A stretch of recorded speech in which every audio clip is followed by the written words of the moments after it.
Let's talk about ethical decision making. This is the ethical decision making process, a simple 4-step approach we all use every time we make a decision. Yes, all of us, every time. Of course, most of the time we don't even realize we're doing it. We just flow through it because the majority of it's done unconsciously, that is, most of the time. We're able to jump straight from recognizing to acting. It's a lot like driving home on mental autopilot after a long day at work. We just find ourselves sitting in our driveway. But through intentional and deliberate use of this model, we can better explore decisions we've made in the past and better train for those that we'll make in the future. So let's dive in. This model combines work from famous ethicists and philosophers like Plato, Aristotle, Immanuel Kant, and John Stuart Mills, with research from Dr. James Rest, Dr. Jack Kem, and Colonel John Boyd. We'll walk through this model step by step. The first step is to recognize the conflict. If we can't identify the conflict, we can't do anything about it.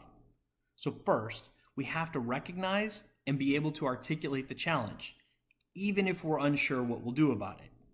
The moral framework of law enforcement is a tool that can help us. In step 2, we evaluate our options.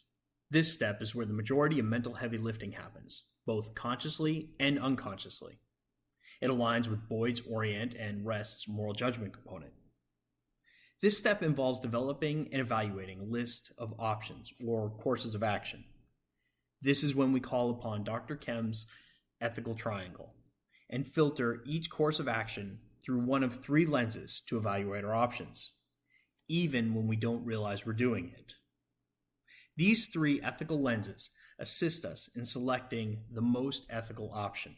The first lens we look through is principles or rules.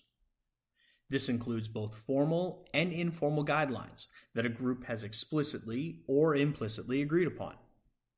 When examining the moral framework, we tend to find these towards the left side. They are the things that we must or must not do. For instance, is there a law, rule, regulation, policy, or contract that applies?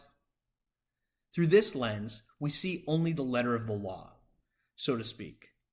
And as Kant and Hobbes would have us believe, we must make our decisions and actions based only on the rules of society, regardless of their consequences or our own moral objections.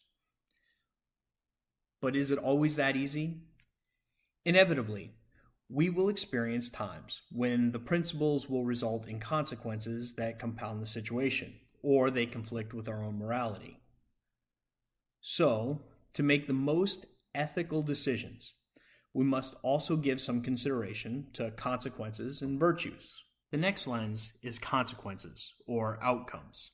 Unlike Kant and Hobbes, who had a principle-based view on ethical decision-making, John Stuart Mills proposed a utilitarian perspective where ethicality was based on likely outcomes of a decision. Mills said that decisions are judged by their consequences depending on the results to be maximized: security, happiness, pleasure, dignity, and the like. When filtering through this lens, we explore the foreseeable results of an action or behavior. Mills goes on to challenge us that we should do what produces the greatest good for the greatest number. Lastly, we filter our decisions through the virtues lens. Virtues-based ethics are commonly related to the philosophies of Plato and Aristotle, where the challenge for ethicality is not that we do the right thing, but that we do what a good person would do. When examining principles and outcomes, we may find it easier to make the right decision, but as we examine our options through the virtues lens, we're challenged to find what is referred to as the golden mean. This is the middle ground that is our best possible answer under the circumstances. Some popular filters people use when considering virtues is, what would my dad think of my behavior? Or Christians might think, what would Jesus do? But my personal favorite is the platinum rule. Do to others what you would have them do to you under similar circumstances. In general, because of the way our brains work, we unconsciously peer through these lenses without giving them deliberate thought. We tend to solve problems in ways that are quick or have worked for us in the past. When we're faced with a particularly challenging ethical conflict, or we're reviewing a decision we've made in the past, it's important that we look through all three lenses. This helps us see the ethical situation more clearly. Looking at the problem through multiple aspects or lenses helps us decide the best option.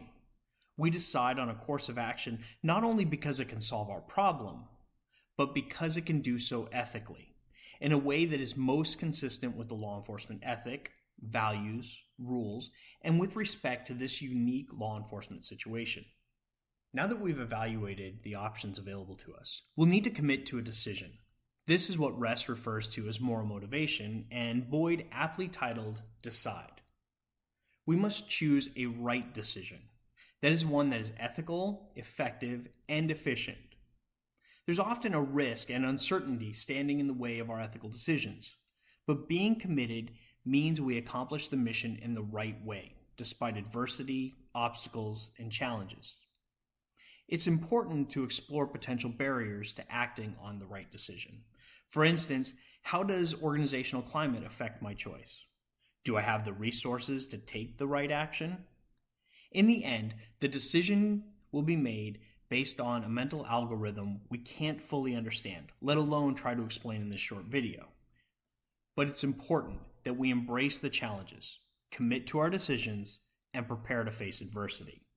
Finally, we move to step 4. This is where we take action. Ress refers to this as moral courage. This step requires resiliency and determination. It requires us to call upon our courage and push through adversity. This is taking the hard right over the easy wrong. It's where the rubber meets the road and we do what must be done.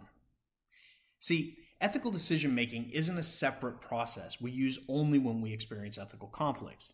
It's part of every single decision we make, whether we realize it or not. Critical, time-sensitive decisions in a law enforcement environment require quick action, where there's little or no time for prolonged ethical decision-making.